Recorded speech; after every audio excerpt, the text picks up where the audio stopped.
aux institutions scolaires adventistes du territoire de l'Union des Antilles et Guyane française, en partenariat avec les familles, vise un parcours d'excellence pour les élèves et étudiants en les accompagnant pour un développement harmonieux de leurs capacités mentales, physiques, spirituelles, sociales, en vue de construire des hommes et des femmes porteurs et passeurs de solides valeurs. Faites le choix de l'éducation adventiste et devenez-en un promoteur.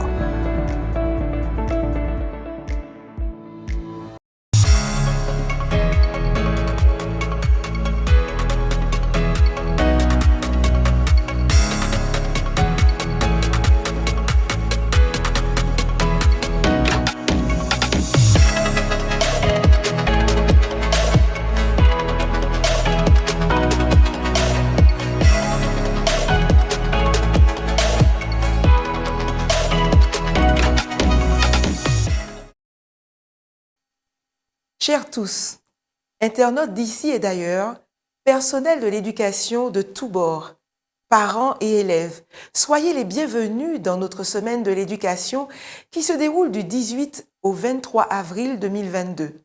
Prenez place dans ce programme proposé et mis en place par le département de l'éducation de l'Union des Antilles et Guyane française.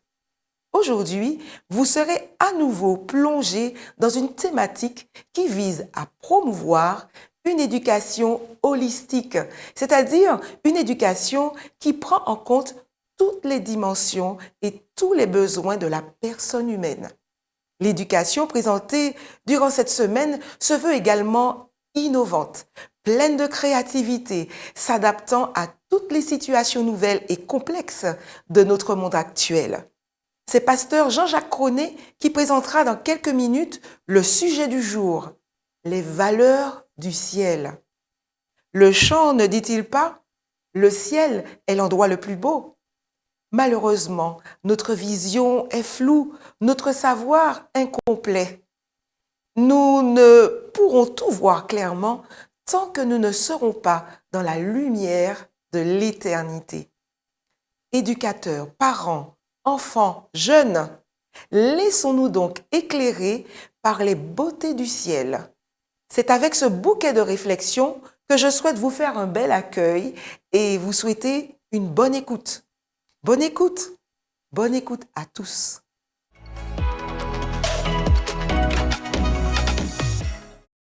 Je vous invite à prier avec moi pour le bon déroulement de ce programme. Prions ensemble.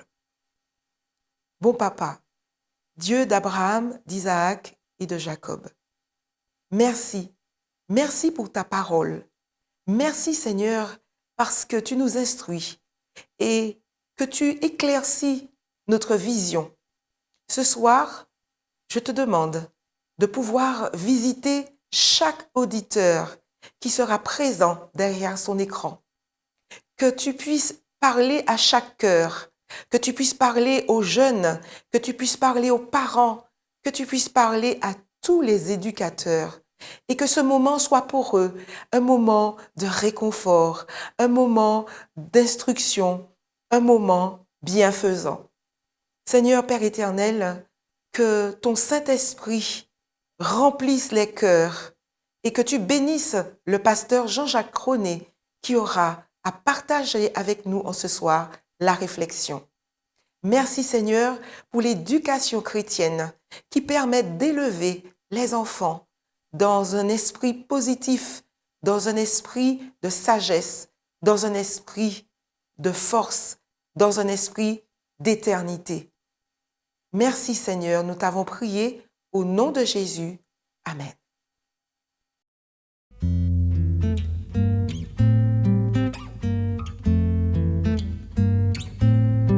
Jésus-Christ est ma sagesse, il éclaire mon chemin et je marche en ma faiblesse, conduit par sa sûre main. Il éclaire mon chemin, il éclaire mon chemin.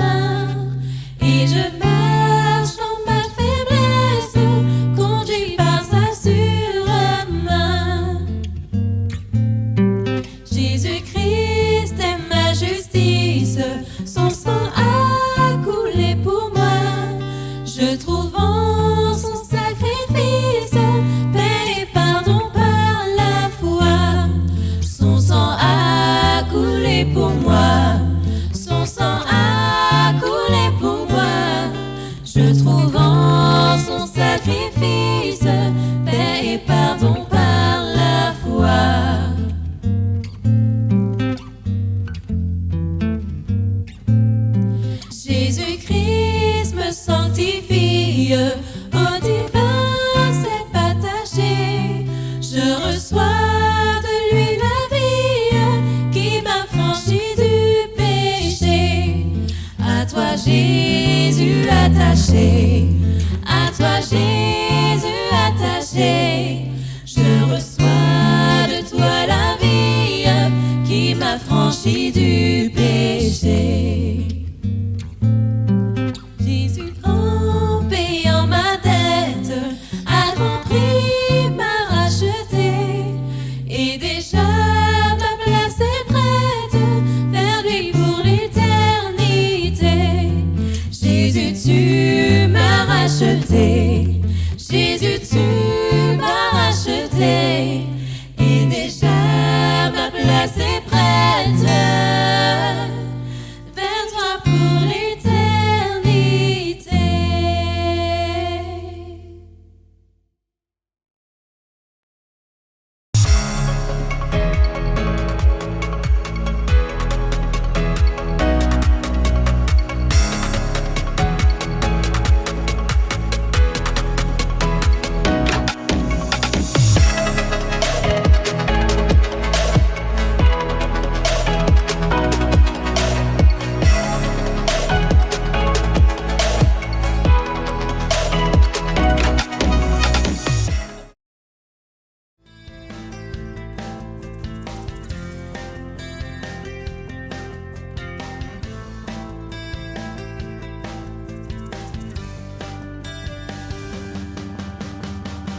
Je suis très heureux de vous retrouver sur la chaîne Espérance TV Inter-Amérique.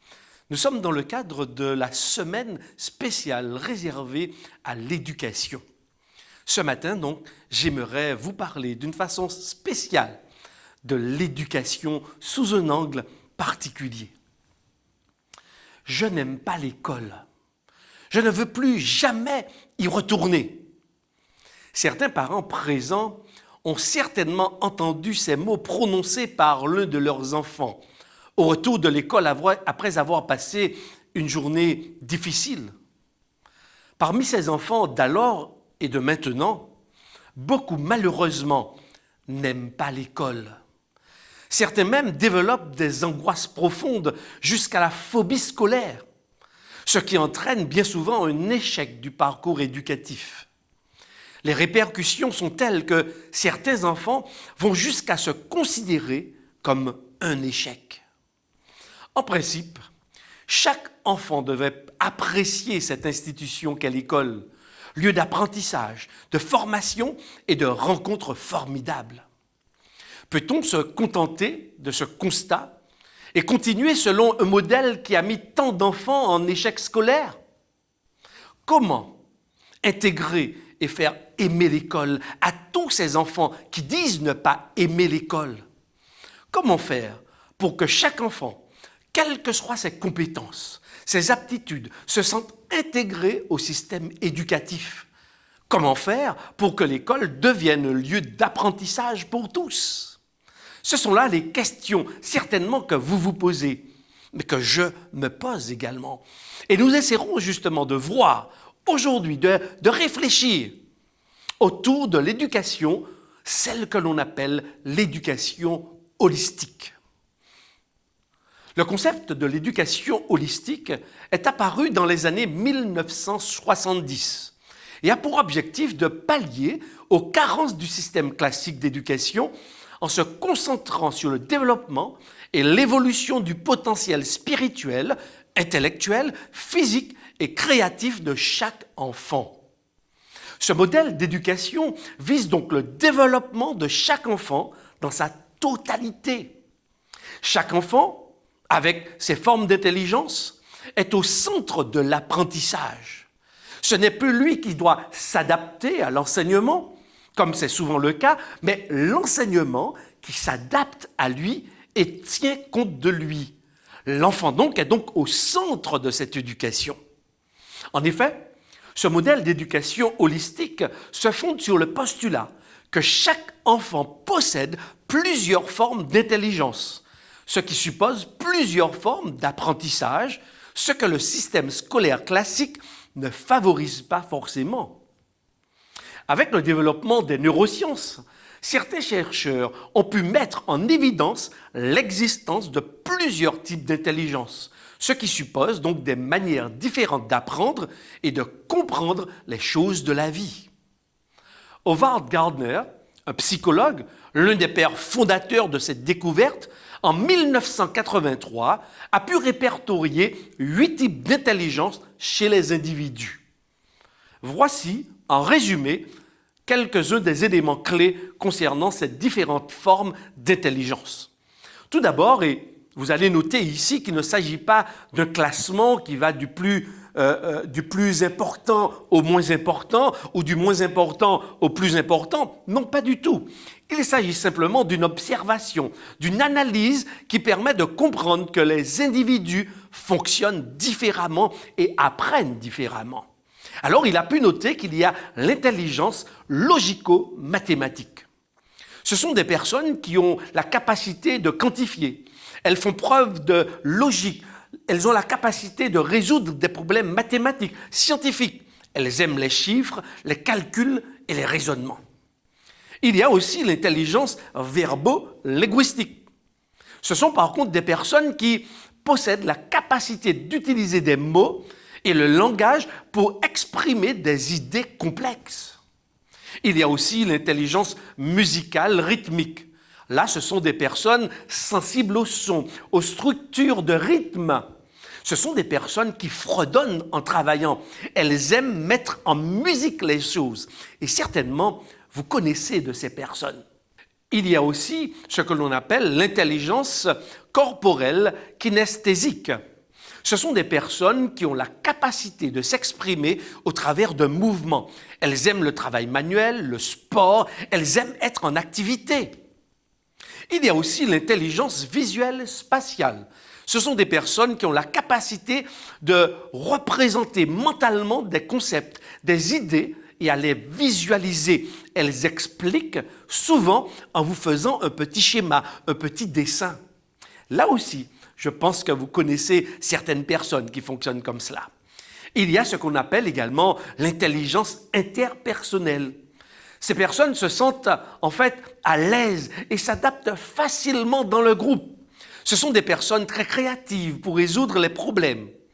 En principe, on dit que ce sont des personnes qui ont la parole facile. Ce sont en principe des leaders. Il y a aussi l'intelligence intrapersonnelle.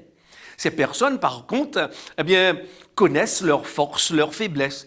Ce sont des personnes qui mènent à bien les projets et qui ne se laissent pas facilement influencer. Et puis, en 8e point, il y a l'intelligence naturaliste écologique. C'est l'intelligence qui permet d'être sensible à ce qui est vivant ou de comprendre l'environnement dans lequel l'homme évolue. C'est la capacité d'apprécier, de reconnaître, de classer, de hiérarchiser tout ce qui est en rapport avec le vivant et la matière. C'est une personne en général qui cherche à améliorer et défend son environnement. Elle est fascinée par les animaux, sensible au monde des plantes et à toutes les formes de la nature, géographie, objets naturels, nuages, étoiles, etc.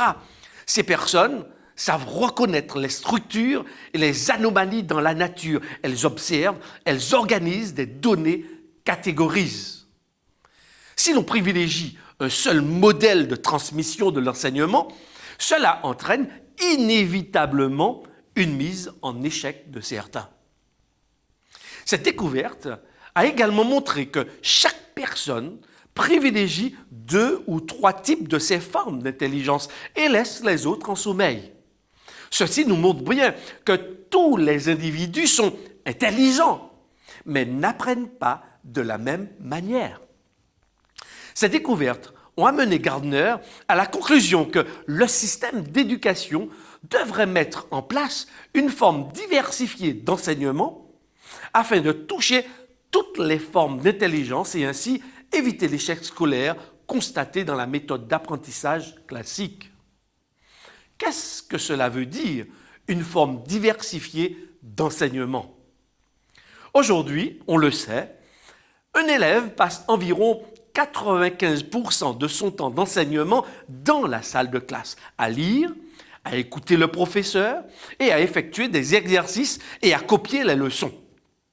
Dans la méthode où l'enseignement est diversifié, l'enfant travaille souvent en groupe. Il sort de la salle de classe, apprend le jardinage, la cuisine, le bricolage et bien d'autres encore. Dans ce modèle, il est aussi acteur de son enseignement. C'est cette méthode d'enseignement varié que la méthode Montessori, entre autres, met en place avec les enfants.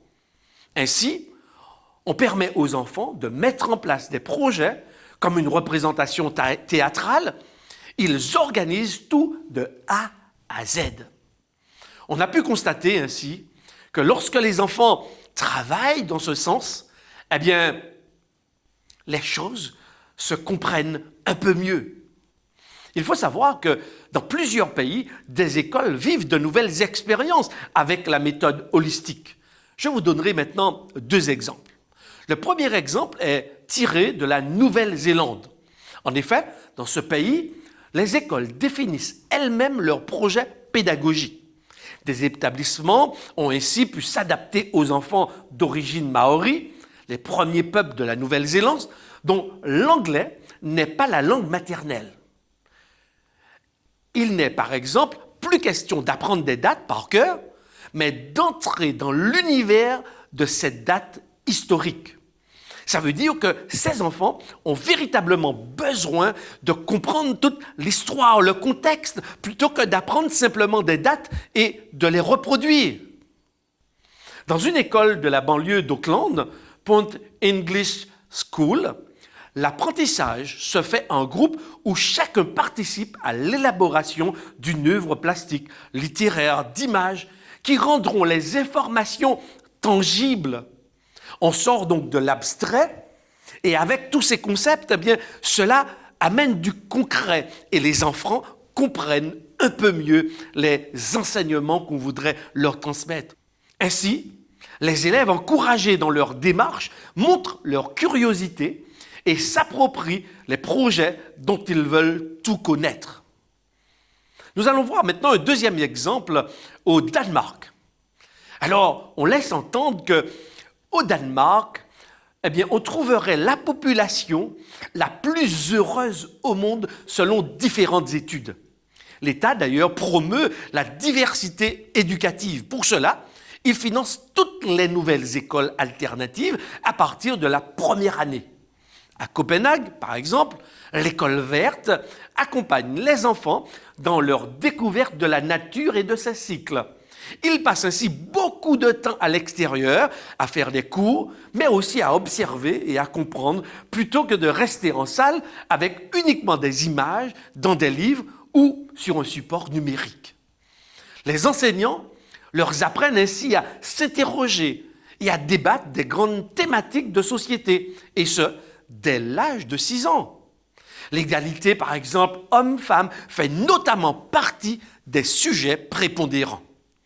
Vous observez qu'il n'y a pas qu'une méthode d'apprentissage privilégiée dans ces modèles, mais que chaque élève apprend, se sent intégré et non pas exclu ou moins intelligent que les autres. L'éducation va à la rencontre de l'enfant. En tant que croyants adventistes, ce concept ne nous est pas étranger. D'ailleurs, le livre « Éducation » qui fut écrit en 1903 par Ellen G. White, soit il y a 119 ans, disait ce que devrait être la véritable éducation à mettre en place dans nos milieux. Je cite, « La véritable éducation implique bien plus que la poursuite de certaines études. Elle intéresse l'être tout entier et toute la durée de l'existence qui s'offre à l'homme. C'est le développement harmonieux des facultés physiques, mentales et spirituelles. Elle prépare l'étudiant à la joie du service qui sera le sien dans ce monde, mais aussi à la joie plus grande encore du vaste service qu'il attend dans le monde à venir. Nous trouvons ici ce concept de l'éducation holistique. Certes, peut-être pas avec la présentation des différentes formes d'intelligence, mais nous lisons qu'Ellen White pensait l'éducation globale, celle qui s'intéresse à l'humain dans toutes ses dimensions. C'est pourquoi dans beaucoup de nos institutions adventistes d'alors, les fermes, des jardins étaient mis en place et tous les étudiants étaient appelés à y travailler pour avoir et exercer un exercice manuel. Redécouvrons un peu ce que la Bible nous dit par rapport à cette éducation holistique. Lorsque Dieu créa les êtres humains, il les plaça dans un magnifique espace. Puis il leur confia des responsabilités. Dieu leur dit « Soyez féconds, multipliez, remplissez la terre ». Puis il leur demanda également de cultiver et de garder le jardin. Le cadre de vie et d'enseignement pour ces jeunes parents était le jardin avec les arbres, les fleurs, les ruisseaux, les oiseaux ainsi que le ciel étoilé, le soleil et la lune. Le manuel d'études était devant eux et parmi eux. Ils devaient apprendre en posant des questions à Dieu, mais aussi en observant, en analysant tous les mouvements et découvrir les lois qui régissaient le fonctionnement harmonieux de cette nature. Pour cultiver, ils devaient se mettre à l'ouvrage et ceci contribuerait au maintien de leur bonne forme physique. Le chant des oiseaux et le ruissellement de l'eau dans les ruisseaux chantaient à leurs oreilles et leur transmettaient l'harmonie. Tout autour d'eux attisait leur curiosité et l'organisation de la vie dans le jardin leur permettait de développer leur créativité. Tout ce que Dieu avait créé pour eux contribuait au développement harmonieux de leur être tout entier. Dieu n'a pas privilégié qu'une seule forme d'enseignement, celle où ils seraient assis autour de lui. Non, pas du tout. Dieu les a ainsi placés dans le jardin où ils devaient apprendre à vivre en observant et en gérant bien cet environnement. La nature était aussi leur livre d'enseignement. Malheureusement, tout cela fut ébranlé lorsque ces deux êtres, créés à l'image de Dieu, ouvrirent la porte au péché. En dépit de cet échec apparent, Dieu n'abdiqua pas. Non, au contraire, c'est en Jésus que se trouve cette véritable éducation holistique. Dans l'Évangile, selon Luc au chapitre 2, les versets 39 à 40, mais aussi les versets 52, nous lisons ce qui suit.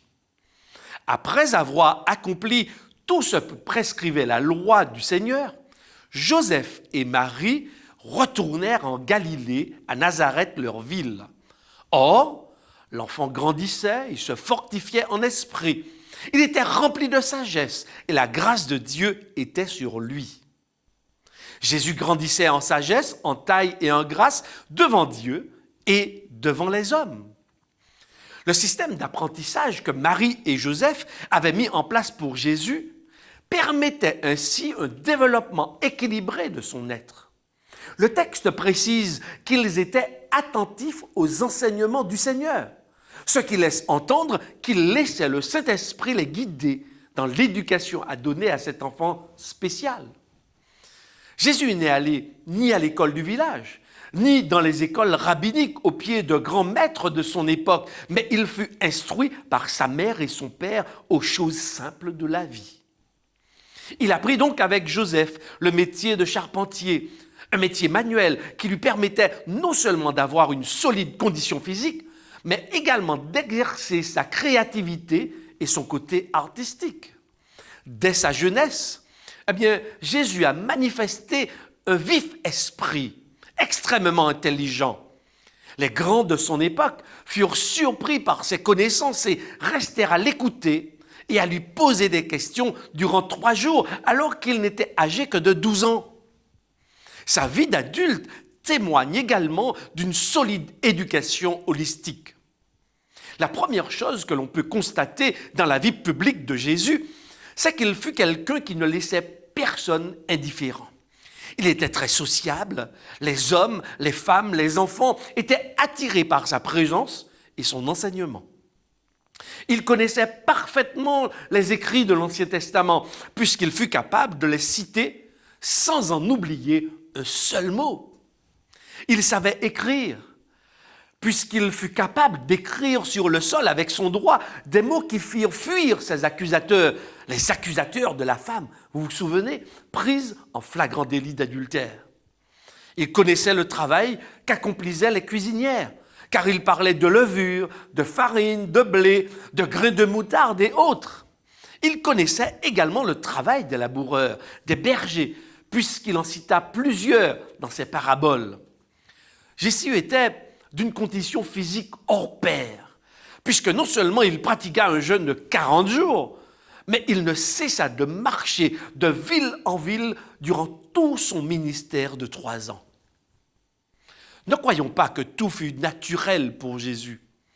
L'auteur de l'Épître aux Hébreux, au chapitre 5, verset 8, nous dit que Jésus, bien qu'il fût fils, a appris l'obéissance par ce qu'il a souffert. Non, rien ne fut facile pour lui, mais ses parents, guidés par Dieu, lui communiquèrent la crainte de l'Éternel, Dieu, le goût de l'observation et une culture générale hors du commun. Maman, papa, j'aime l'école, c'est trop bien. Qu'est-ce que l'on aimerait que chaque enfant dise ces mots? Chers parents et éducateurs, l'éducation holistique diversifiée présentée dans la Bible, dans les écrits d'Ellen White, ainsi que dans plusieurs pays qui en font l'expérience, montre qu'il est possible d'amener à la réussite chaque enfant, de faire en sorte que l'école soit un lieu d'apprentissage pour tous, mais aussi un lieu où l'on tisse des liens. Pour cela, nous ne pouvons pas attendre simplement que l'institution mette en place cette méthode. À mesure que nous nous approchons de la fin de notre histoire terrestre, chaque parent doit se sentir concerné par l'éducation de son enfant. C'est-à-dire qu'il peut prendre le relais de l'école classique et s'impliquer en pratiquant à la maison et autour de la maison des activités avec son enfant. Lui apprendre à s'émerveiller, à observer et à analyser. La nature reste un livre inépuisable d'éducation. Vous me direz sans doute, nous ne savons pas comment faire. Nous avons peu de moyens et pas beaucoup de temps. Souvenez-vous, à Moïse qui résistait à l'appel de Dieu, ce dernier lui posa cette question, « Qu'as-tu dans ta main ?» Il répondit, « Un bâton. » Un insignifiant bâton, me direz-vous. Mais avec ce bâton, ou ce simple bâton, Dieu permit à Moïse d'accomplir des miracles extraordinaires devant le Pharaon et devant le peuple d'Israël. Avec le peu de moyens que nous avons, que nous pouvons remettre entre les mains de Dieu, ce dernier fera des choses extraordinaires si nous le lui demandons, si nous croyons en cette éducation dont les résultats sont probants. Alors, tous ensemble, relevons le défi d'une éducation holistique en ces temps de crise. Et tandis que vous voulez aller dans cette direction avec vos enfants, eh bien, je vous propose de prier avec moi. Notre Père et notre Dieu, alors que ce matin encore tu nous interpelles sur nos responsabilités, ce projet merveilleux que tu as mis en place pour nous afin que nous puissions grandir, nous développer, nous épanouir, eh bien, nous voulons être des acteurs avec toi. Nous voulons placer, eh bien, nos enfants tout d'abord entre tes mains. Te placer également chaque parent, les papas, les mamans, les frères et sœurs. Placer également la communauté ecclésiale entre tes mains. L'État également, la société dans laquelle nous vivons, afin que chaque de nous, à notre niveau, nous puissions prendre et accepter avec toi cette responsabilité. Nous voulons permettre à chaque enfant de grandir en comprenant sa véritable valeur, en pouvant recevoir l'éducation que tu voudrais lui transmettre. Pour cela, tu nous invites à comprendre la différence qu'il y a parmi tous les êtres humains. Et il est important que nous puissions nous adapter à chacun d'entre eux pour lui permettre de grandir en toi et devenir excellent dans son domaine. Oui, Seigneur, nous croyons en cette éducation. Nous croyons que tu guideras chaque parent, chaque éducateur, chaque enfant et aide-nous particulièrement dans nos institutions que ce soit en Guyane française, ou en Guadeloupe, ou aussi en Martinique et ailleurs dans le monde. Que nous puissions, avec ton aide, nous laisser guider par toi, afin que ces principes, ces éléments soient vécus pleinement et que nos écoles soient des lieux de réussite totale. Viens dans nos cœurs. Merci infiniment pour ton soutien. Nous t'avons prié au nom de Jésus. Amen.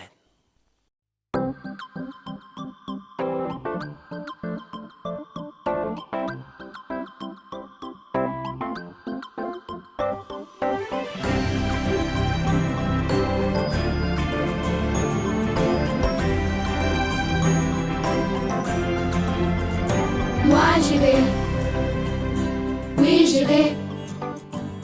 J'irai où tu me conduis, je suivrai chacun de tes pas. Moi j'irai, oui j'irai. J'irai partout dans le monde et ton amour je répondrai. Où j'irai. Les signes que je vois me disent que Jésus revient. Il reste peu de temps, il faut parler. Le monde a besoin que nous unissions tous nos voix. Viens-y avec moi, oui j'irai. Moi j'irai, oui j'irai. J'irai où tu me conduis, je suivrai chacun de tes pas. Moi j'irai, Jésus, oui j'irai. J'irai partout dans le monde et ton amour je répandrai. Où j'irai. Ouvre donc les yeux et regarde tout autour de toi. Bien des gens voudraient rencontrer Jésus. Élève tes mains et réponds de tout ton cœur. Je veux te servir et j'irai. Moi j'irai, oui j'irai. J'irai où tu me conduis, je suivrai chacun de tes pas. Moi j'irai, oui j'irai. J'irai partout dans le monde et ton amour je répandrai. Où j'irai.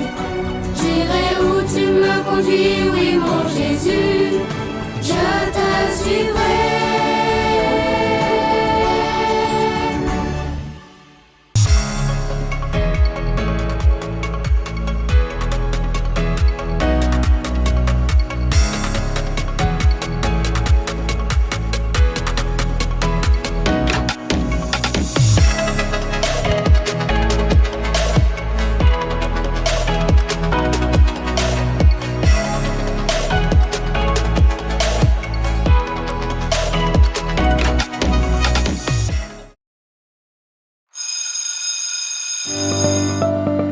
Nos institutions scolaires adventistes du territoire de l'Union des Antilles et Guyane françaises, en partenariat avec les familles, visent un parcours d'excellence pour les élèves et étudiants en les accompagnant pour un développement harmonieux de leurs capacités mentales, physiques, spirituelles, sociales, en vue de construire des hommes et des femmes porteurs et passeurs de solides valeurs. Faites le choix de l'éducation adventiste et devenez-en un promoteur.